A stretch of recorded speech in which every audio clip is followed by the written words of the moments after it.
अगर अभी तक आप लोग ये सोच रहे हैं कि हमारा कोर्स कंप्लीट हो जाएगा उसके बाद हम सीटेट का पेपर देंगे, अच्छे से तैयारी करेंगे, फिर हमारा सीटेट क्लियर हो पाएगा, हमसे साथ ही साथ कोर्स के साथ साथ सीटेट का पेपर नहीं पास कर पाएंगे, तो आप लोग बहुत बड़ी गलती कर रहे हैं। आप लोगों को अपेयरिंग में ही वैलिड होता है सीटेट।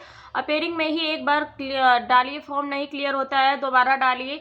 मेरा कहने का मतलब ये है कि आप कोर्स कंप्लीट करते करते सीटेट और टेट पास कर लीजिए। टेट तो वैसे भी नहीं मिलता है देखने को, लेकिन सीटेट तो आता रहता है। आपको सीटेट क्लियर करके रखना चाहिए, क्योंकि अभी 2-3 दिन पहले जो सुप्रीम कोर्ट का फैसला आया है उसमें आप सभी लोगों ने देखा ही होगा कि कैसे जो टीचिंग लाइन में है, जिनकी एज 40, 45, 50 के बीच में है, उनको अब सीटेट का पेपर देना पड़ेगा, क्योंकि अगर वो 2 साल के अंदर में सीटेट या टेट का पेपर क्वालिफाई नहीं करेंगे तो उनको टीचिंग से फायर कर दिया जाएगा।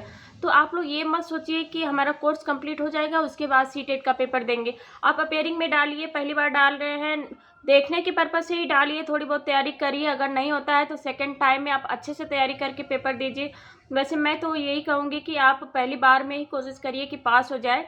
मैंने तो पहली बार में ही पास किया, लेकिन मेरे से एक बहुत बड़ी गलती ये हो गई कि मैंने केवल पहले पेपर के लिए थोड़ा सा तैयारी करा था, लेकिन सेकंड पेपर के लिए मैं बिल्कुल भी अवेयर नहीं थी, तैयारी भी नहीं करी थी। वो तो बस ऐसे ही मैंने भर दिया था कि 200 रुपये लग रहे हैं एक्स्ट्रा, तो सेकंड पेपर भी भर देते हैं। लेकिन मैं अगर थोड़ा सा और मेहनत की होती तो मेरा अच्छा नंबर आया होता उसमें भी। मेरा सबसे ज़्यादा कम स्कोर एसएसटी में ही रहा है, क्योंकि एसएसटी मेरा थोड़ा सा वीक है और संस्कृत भी कहीं ना कहीं मेरा थोड़ा सा वीक है, तो उसमें भी मेरा 17 नंबर ही था। और मैं ये सोच रही हूँ कि इस बार मैं भी सीटेट का पेपर दे देती हूँ सेकेंड पेपर के लिए केवल, क्योंकि दोनों पेपर साथ में पढ़ना थोड़ा सा माइंड डिस्टर्ब हो जाता है। तो मैं केवल सेकेंड पेपर का सोच रही हूँ भरने के लिए, अगर फॉर्म आता है तो। आप लोग भी अच्छे से तैयारी करिए अपना, क्योंकि अगर एक बार में क्लियर हो जाता है तो सीटेट की झंझट खत्म हो जाती है। और जनवरी में यूपी टेट भी आने वाला है। दोनों ही फॉर्म अगर आप भर रहे हैं तो अपेयरिंग में भर सकते हैं, दोनों ही फॉर्म भर दीजिए, कोई सा भी क्लियर हो जाए। अगर आप डीएलएड कर रहे हैं या बीएड कर रहे हैं तो उसमें एक लिमिटेड सिलेबस होता है, सीडी से पढ़ सकते हैं, थोड़ा बहुत बुक से, यूट्यूब से देख के आप अपना सिलेबस कंप्लीट कर सकते हैं। पीवाईक्यू कर सकते हैं, पीवाईक्यू से 90% क्वेश्चन वहीं से आते हैं पीवाईक्यू से, लेकिन सब पीवाईक्यू ही आ जाएगा। पीवाईक्यू पैटर्न फॉलो करता है, लेकिन क्वेश्चन सेम टू सेम वही नहीं आता है। अगर आप अपने कोर्स का देखेंगे तो question same to same repeat होते हैं, आप वहाँ से पढ़ सकते हैं। लेकिन आप सीटेट का फॉर्म जरूर भरिए और उसको अच्छे से पढ़िए कि एक बार में क्लियर हो जाए। अगर एक बार में नहीं होता है तो सेकेंड टाइम में क्लियर ही हो जाए।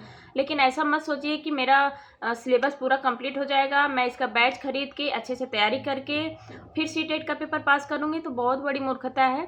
चलो, हम अभी अपनी पढ़ाई से जुड़े हैं, हमारा कोर्स अभी चल रहा है, तो हम तो 1 या 2 बार में सीटेट क्लियर कर सकते हैं। लेकिन जिनका अभी 40-45 की एज में पढ़ाई छूट गई है, उनके लिए तो आईएएस-पीसीएस की तैयारी के बराबर हो गया है सीटेट पास करना। उनको किसी न किसी ऑनलाइन सहारा लेना पड़ेगा, यूट्यूब का सहारा लेना पड़ेगा। वो सेल्फ स्टडी से मुझे तो कम चांस लगता है कि कोई सेल्फ स्टडी से कर पाएगा उस एज में जाके। और बाकी आप लोग अपनी तैयारी अच्छे से करते रहिए कि एक बार में क्लियर हो जाए।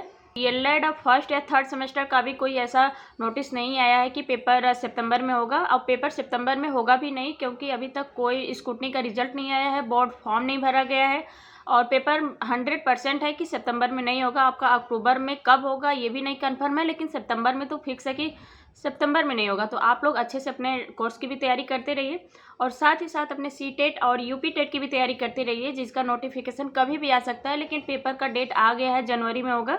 मैं भी आप लोगों के साथ साथ सीटेट का सेकेंड पेपर भरूंगी, और यूपी टेट का तो भरना है, उसका भी मैं देख रही हूँ कहाँ से बैच लूँ या फिर सेल्फ स्टडी करूँ, क्योंकि उतना समझ में नहीं आ रहा है।